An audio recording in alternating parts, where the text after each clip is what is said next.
Pac-Man has always been huge, but now he's getting small. Small enough, in fact, to fit in this microscopic Pac-Man cocktail cabinet for world's smallest. We're going to take a look at it right now. Don't you know that you're a grown up?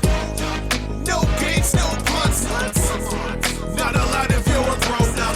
Hey there, welcome back to GenXGrownUp. I'm John. I am a GenXGrownUp, and thank you for checking out this video and the channel. The other day on Facebook, I reposted a news article. I saw that World's Smallest was putting out a new Tiny Pac-Man cabinet, but it was going to be this time a cocktail cabinet and exclusive to Cracker Barrel. So while I was out driving around today, I swung through my local Cracker Barrel. You know how it is. They have the whole restaurant, but then they have that little country store up front. So I went looking around and I found the old little tiny arcades, but none of the new cocktail cabinets. But I asked the lady look in the back, and she did have one of these new cocktail cabinet Pac-Man machines. Now, it is really tiny, and I am a little bit dubious about whether or not it's going to be worth your time as a Pac-Man game. But as you probably know, just playing Pac-Man is not what I'm looking for. I'm like a Pac-Man collector. As a Gen Xer, I grew up living and breathing the arcades and playing Pac-Man anytime that I could. And so being able to have that nostalgia kind of reinvented in things like this, I mean, they get my money easily.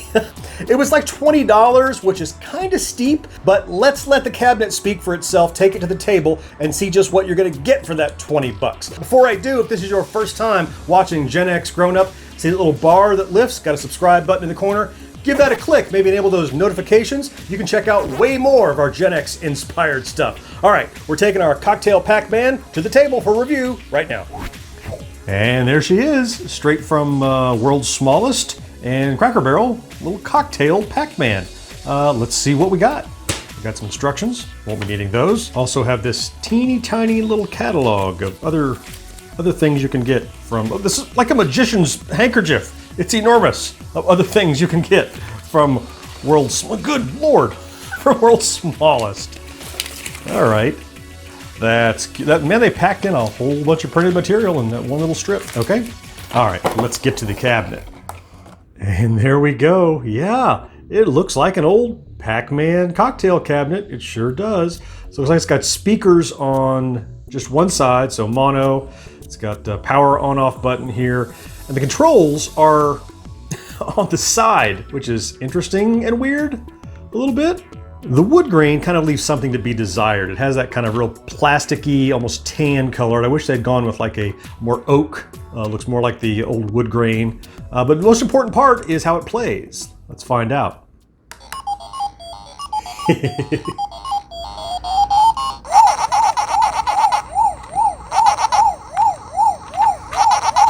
Only in the very broadest sense does this even feel like Pac-Man. The rules are there, but the movement is kind of stuttery and stilted, like you can see. Control is frankly difficult. There's even a disconnect between what I'm looking at on the screen and the fact that my thumb has to go kind of up, down, left, right, what I'm used to being aligned with the screen, but I have to do physically up toward the screen, down past the screen, left, right. The orientation of the stick just isn't right. Even on the old cocktail cabinets, that stick would be vertical inside of a little alcove on the side of the machine, but here it's kind of like stuck on the side like it was a stick pin, and my brain can't even really get my head around that. I suppose that ultimately you would be able to figure that out if you played it enough, but I actually struggled making turns and corners because I wasn't sure, because my brain couldn't automatically detect which way I should be going. I had to actually think about it and process it before I moved my finger. Now, I would be remiss if I didn't point this out. You probably noticed this already. The screen is really tiny. As a Generation Xer, I had to break out my reading glasses in order to see the screen. Only like an inch and a half diagonal. It's a really tiny screen. Probably the same size as the screens that are in the other tiny arcades, but the fact that this little cocktail cabinet is so much bigger than those, kind of geographically on the table, it makes that screen look even littler. The sounds also kind of leave something to be desired. When you first eat a power pellet, the kind of siren that you get when the power pellet is active starts to wail, but it goes away while the ghosts are still blue.